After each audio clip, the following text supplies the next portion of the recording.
is those small goals, right? Absolutely. Write them down every single day. Start writing. Spending that time with yourself. Start putting your unloading all your thoughts and Mhm. on paper.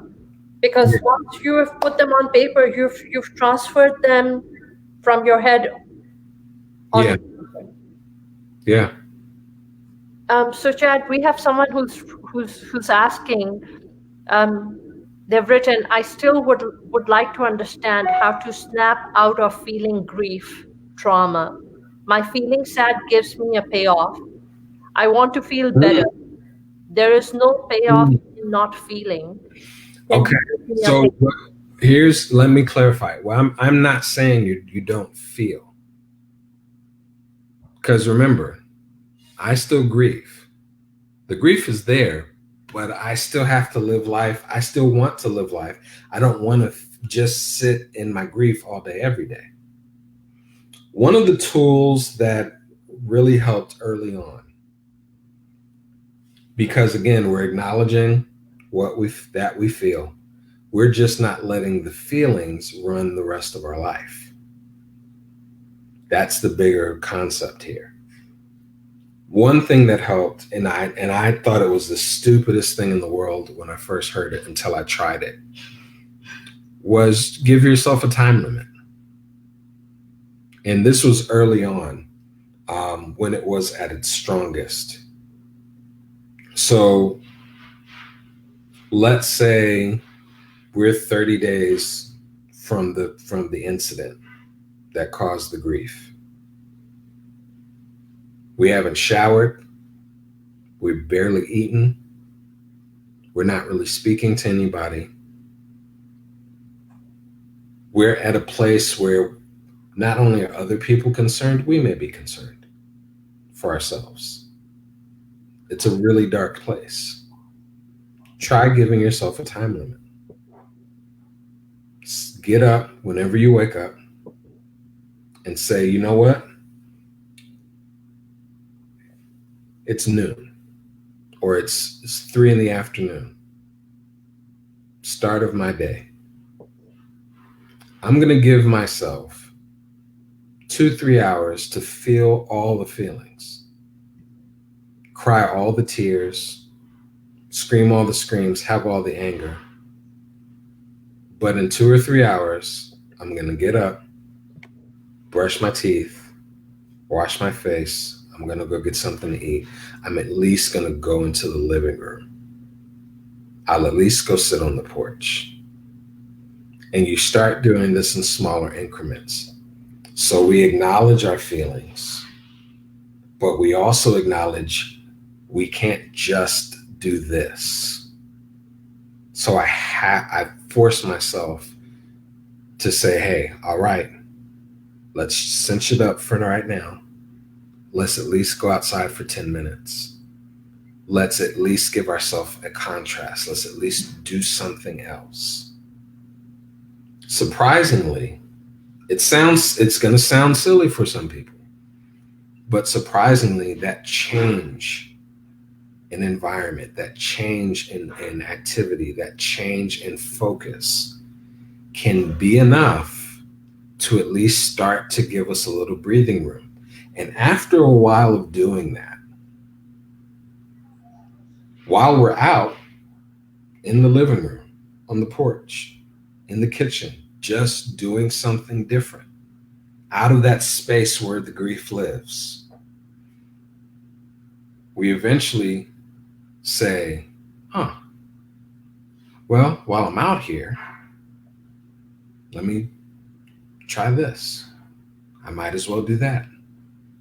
Let me at least get something to eat. I actually am hungry. I am thirsty. Let me try watching TV. Let me try doing something. And those other things that we start to do start to add up.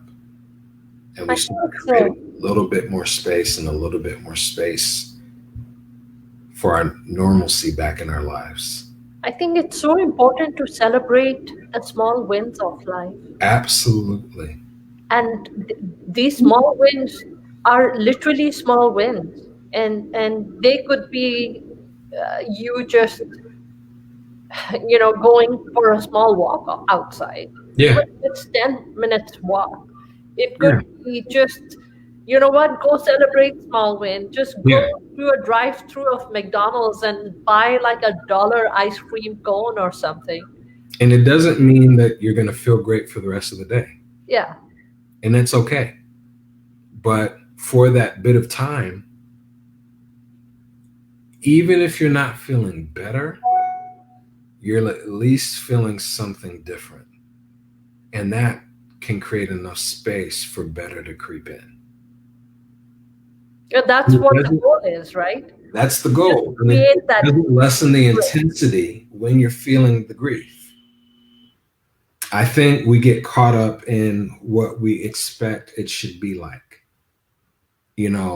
There's a question I ask clients: does it matter what it looks like, or does it matter that the thing gets done?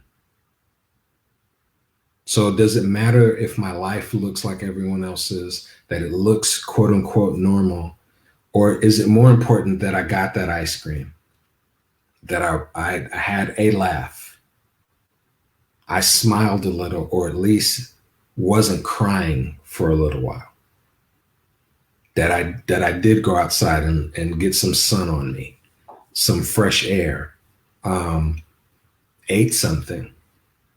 Chad, I think what weighs human beings down is this pressure, this burden, these expectations of the universe, of Mm, I mean, there is just to be a certain way, to earn a certain income, yeah, to look around and watch what other people's lifestyles, or what and now, of course, what you see on social media, mhm, where all you're seeing is just the brightest moments, and you're not seeing, you're just seeing the glory. You're not seeing exactly. You're not what seeing the struggle. the struggle, and Yeah, getting up, and the doing, and that journey, what it took to get you to where you're trying to get. yeah, absolutely. Um, once you start working through, after a while, one good thing that comes out of that grief journey, you start to realize what's important, what actually matters to you. And you'll find that a lot of the stuff that you thought was such a big deal before doesn't matter that much. Yeah. And it's okay. You know, um, I dare say I found my purpose through this journey. And And what's that?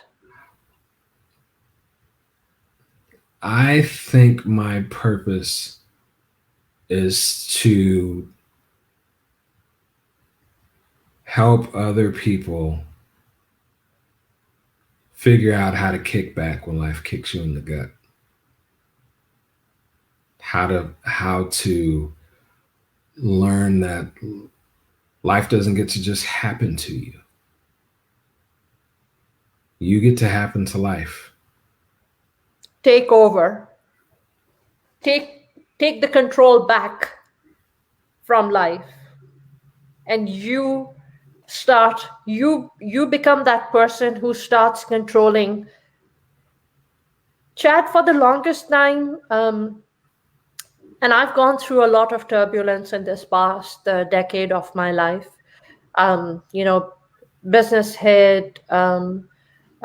My older daughter, her journey had a Mhm. lot of turbulence. And like we were talking earlier, she's getting ready to launch her own podcast. And I'm really excited about that, because I keep telling her that I've made so many mistakes, but at this point in time, I'm my daughter's biggest fan, Yeah, and I'm standing there rooting for her, and I'm standing right there to let her be who she's meant to be in this world, even though it's going to not fall within within the parameters or the boundaries that I had visualized or uh, hoped for in her life, but she has not come into this world to live her life according to my parameters. Yeah. And so, it's there's been a lot of turbulence in this decade, but I think it takes once you start facing it and Mm. you say, okay, you know what, I'm going to shrug all this off and Mm-hmm. I'm going to look it in the face, Mm-hmm. whatever has happened, and I'm going to write down and I'm going to put down where I foresee my life, what my dreams were, what my aspirations were. I'm not going to stay in that space where I grew up being taught to be just content, to be grateful. I feel that a certain aspect of gratitude holds you back. It makes you just be in your space and teach yourself to just, yes, to just be grateful for that space. But I feel that I started changing my life when I took myself out of that space where I said no.